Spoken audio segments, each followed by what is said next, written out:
তো নমস্কাৰ বন্ধু বান্ধৱীসকল স্বাগতম জনাইছো আৰু অসম চৰকাৰৰ চাকৰি ওলাইছে পুনৰ 20টা পোষ্ট ওলাইছে আৰু সেই 20টা পোষ্টৰ কাৰণে আপোনালোকৰ পৰা আবেদন বিচৰা হৈছে অসমৰ ল'ৰা-ছোৱালীসকলে এটা আবেদন কৰিব পাৰিব চৰকাৰী চাকৰি হয় তো এই পোষ্টবিলাকত এপ্লাই কৰিবৰ কাৰণে কোৱালিফিকেশ্যন কিমান লাগিব আৰু কেনেদৰে আবেদন জনাব সকলোখিনি আমি ভিডিঅ'টোৰ জৰিয়তে আলোচনা কৰা হ'ব তো ভিডিঅ'টো আপোনালোকে সম্পূৰ্ণ শেষলৈ চাই থাকিব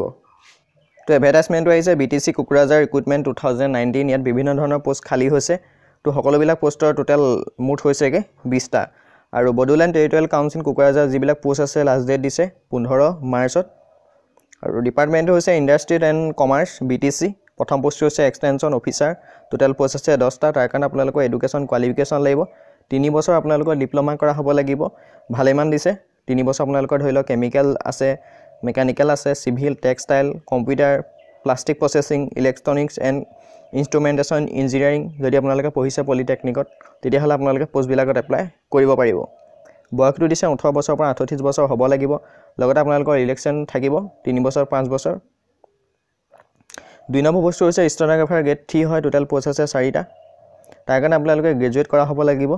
লগতে আপোনালোকৰ ডিপ্লোমা লাগিব ষ্টেনোগ্ৰাফাৰ আৰু আপোনালোকে প্ৰতি মিনিটত 80টা ৱৰ্ড টাইপ কৰিব পাৰিব লাগিব ইংলিছত লনেজ লাগিব আপোনালোকৰ কম্পিউটাৰ এখন চাৰ্টিফিকেট লাগিব তাৰ কাৰণে বয়স দিছে 18 পৰা 38 বছৰ লগতে আপোনালোকৰ ইলেকশ্যন থাকিব as per government rules department CSB office BTC তা পোষ্টটো হৈছে সুপাৰিনটেণ্ডেণ্ট টোটেল পোষ্ট আছে এটা এডুকেশ্যন কোৱালিফিকেশ্যন লাগিব মাৰ্চ বি আপোনালোকে গ্ৰেজুৱেট কৰা হ'ব লাগিব লগতে আপোনালোকে 10 বছৰ কাম কৰা হ'ব লাগিব যিকোনো গভৰ্ণমেণ্ট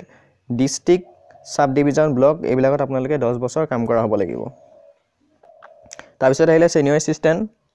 তাৰ টোটেল পোষ্ট আছে দুটা আছে এডুকেশ্যন কোৱালিফিকেশ্যন লাগিব আপোনালোকে গ্ৰেজুৱেট পাছ কৰা হ'ব লাগিব আৰু 10 বছৰ আপোনালোকৰ কাম কৰা অভিজ্ঞতা থাকিব লাগিব ডিস্ট্ৰিক্ট সাব ডিভিজনেল নাইবা ব্লক অফিচ এইবিলাকত আপোনালোকৰ কাম কৰা অভিজ্ঞতা থাকিব লাগিব 3 নম্বৰ পোষ্টটো আহিলে কম্পিউটাৰ অপাৰেটৰ টোটেল পোষ্ট আছে দুটা তাৰ কাৰণে আপোনালোকে গ্ৰেজুৱেট পাছ কৰিব লাগিব লগতে আপোনালোকৰ কম্পিউটাৰ চাৰ্টিফিকেট লাগিব এজ 18 পৰা 38 বছৰ দিছে ষ্টেনোগ্ৰাফাৰ পোষ্ট আছে এটা কোৱালিফিকেশ্যন বিচাৰিছে আপোনালোকৰ গ্ৰেজুৱেট পাছ কৰিব লাগিব লগতে এখন ষ্টেনোগ্ৰাফাৰ চাৰ্টিফিকেট লাগিব আৰু এক্সট্ৰা আপোনালোকৰ কম্পিউটাৰ চাৰ্টিফিকেট লাগিব তো আপোনালোকে যদি এই পোষ্টবিলাকত এপ্লাই কৰিব বিচাৰে তথা আপোনালোকৰ কোৱালিফিকেশ্যনো মিলিছে তেতিয়াহ'লে আপোনালোকে BTC এৰিয়া হ'ব লাগিব যদি আপোনালোকে BTC এৰিয়া নহয় তেতিয়াহ'লে পোষ্টবিলাকত এপ্লাই কৰিব নোৱাৰিব তো এপ্লিকেশ্যন ফিজৰ কাৰণে আপোনালোকে তেজাৰীয়া ফিজ যাব লাগিব তাত IPO কাটিব লাগিব আৰু তাৰ যিটো ফিজ হয় জেনেৰেল OBC আৰু MOBC সকলৰ কাৰণে 150 টকা দিব লাগিব আৰু যোনসকল ST SC প্ৰাৰ্থী আছে তেওঁলোকে 100 টকা দিলে হৈ যাব তো তাৰপিছত আপোনালোকে কেনেদৰে এপ্লাই কৰিব আপোনালোকে ষ্টেণ্ডাৰ্ড ফৰ্ম ল'ব ফিলআপ কৰি পিনি আপোনালোকে এটা এড্ৰেছ আছে যিখন IPO আনিব আপোনালোকে IPO এখন লগত দি পঠিয়াই দিব ডাকঘৰৰ যোগেদি the member secretary central selection board CSB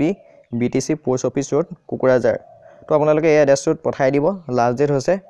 15 March তো আপোনালোকে নিশ্চয় বুজি পালে আৰু যিটো আপোনালোকৰ PDF ফাইল হয় এডভাৰটাইজমেণ্টৰ লিংকটো মই ভিডিঅ' ডেছক্ৰিপশ্যনত দি দিম তো আপোনালোকে তাত গৈ ক্লিক কৰি ডাউনলোড কৰি এবাৰ ভালদৰে নিজে চাই ল'ব পাৰিব আৰু কিমান সুধিলে ভিডিঅ'ৰ তলত কমেণ্ট কৰিব তো ভিডিঅ'টো ইমানখিনি ভিডিঅ'টো ভাল লাগিলে লাইক কৰিব শ্বেয়াৰ কৰিব আৰু যদি চেনেলটো এতিয়ালৈকে ছাবস্ক্ৰাইব কৰা নাই তেতিয়াহ'লে ছাবস্ক্ৰাইব কৰি ছাইডৰ বেল আইকনটো দবাই ৰাখিব তেতিয়া যিকোনো ধৰণৰ ইনফৰমেশ্যন আপোনালোকে আহিলে লগে লগ পাই যাব তেতিয়ালৈ ইমানেই ধন্যবাদ